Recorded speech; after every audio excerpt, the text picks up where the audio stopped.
of the club, thank you very much indeed for coming to honour our 14, well, as we think of them, our 14 heroes. This was a completely different war from anything which has gone before, and really from anything which came after. We had wars before, but you know, you had Battle of Waterloo, you fought, so many people were killed, end of story. Balaclava, so many people were killed, end of story.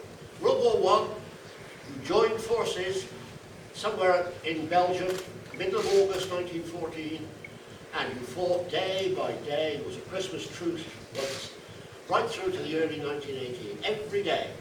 If you were lucky, you got away with 10,000 casualties. If you were unlucky, it was 40,000. It was a completely different experience, I think, to any previous war, and indeed very much to, I think, World War II. And I think we need to remember that. You can see this in war memorials. You look at the average war memorial, you'll find far more names on it for World War I than you do for World War II. Gilbert Jones, with a little help from me, we've been looking at Aberystwyth Town players who were killed. We've got 14 names for World War I. We've only got 2 so far for World War II. And that's pretty typical if you go around the United Kingdom. You will find far, far more names on World War I memorials than you do on World War II. It was a totally different kind of war. And as I say, the horrors of it were really unprecedented. When the war began, we could put something like 5 divisions into the British Expeditionary Force. The French, they had about 122 divisions. The Germans had about 150. That was the difference we found ourselves in. It was a war for which we just had no realisation of it until we were actually in it, and then we had to do something. Oes mor ddreng, a diw ar drai ar orwel pell. O'i ôl mae dyn yn deyrn a gwreng yn codi ei awdurdod hell. Pan deimlodd fyned y maith diw, cyfododd gled i ladd ei frawd. Mae sŵn yr ymladd ar ein cliw a'i gysgod ar fythynod tlawd. Mae'r hen dilynau genid gynt yng nghrog ar gangau'r helig draw, a gwaed y bychgyn lond y gwynt, a'i gwaed yn gymysg efo'r glaw. This an age so mean that every man is made a lord, for all authorities absurd when God himself fades from the scene.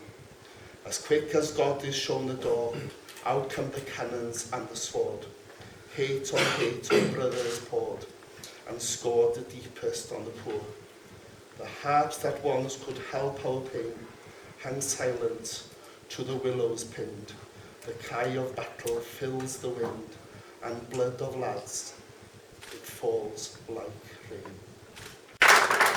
And, some of the players, I don't want to go through the entire brochure because we all want you to buy it. And there is no set charge. But we would like you to give generously because all the proceeds will go to the Royal British Legion. And perhaps I should just sort of step in and say, well, the reason for that is that we have a very generous benefactor in Cambrian Tyres, and they have decided that the proceeds all go towards the British Legion, which is a very noble gesture. Just pick out a few names. Oswald Green. You know, he was a leader in the true sense of the word, not just in ordinary day-to-day life. He was the captain of Aberystwyth Town for many years. He was the captain of Ceredigion county cricket team, where he was described as a hard hitter.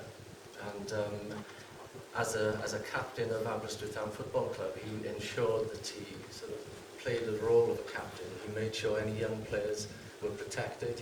He was able to look after himself, and he went out onto the field and made sure he looked after some of the younger players. Oswald, I'd say he was a leader in most senses,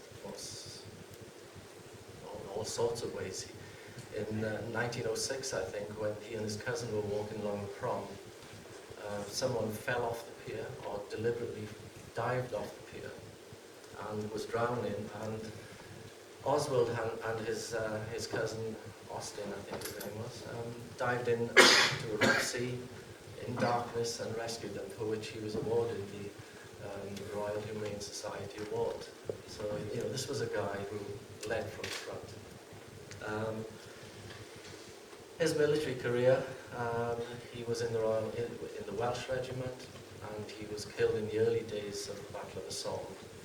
And in a letter home, he was described as a captain that was always, or a lieutenant, was always looking after the welfare of the people. Those men who gave of their lives in the First World War. Bombardier Thomas Cartwright, Royal Field Artillery.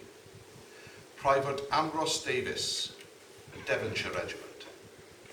Sergeant David Rhys Davis, King's Shropshire Light Infantry. Sergeant George Henry Davis, Distinguished Condor Medal, serving with the Cheshire Regiment.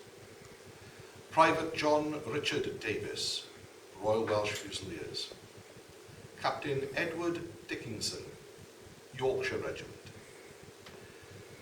Lieutenant Anoil Ellis, Royal Naval Volunteer Reserve. Second Lieutenant Caredig Ellis, Royal Welsh Fusiliers. Lieutenant Oswald Robert John Green, Welsh Regiment. Lance Corporal Richard Boycott Hinkerman, King's Edward Horse. Lance Corporal James John Herbert Howard, Royal Welsh Fusiliers. Lance Corporal Lee Richmond Rouse, Military Medal, Royal Fusiliers. Pioneer Hugh Owen Rowe, Royal Engineers. Second Lieutenant Henry Smith, Queen's Own Worcestershire Hussars. May God rest their souls. Grow not old, as we that are left grow old. Age shall not weary them, nor the years condemn.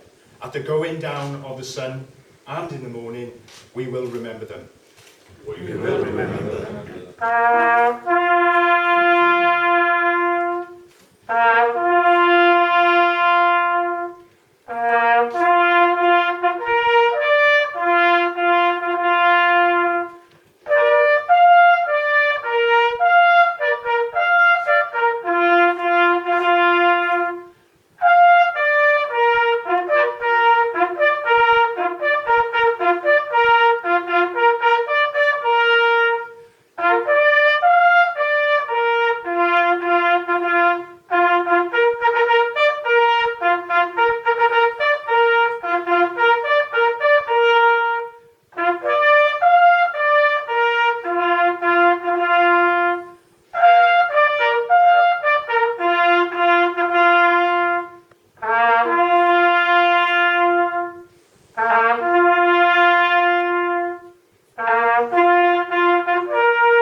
New cross, couple of times.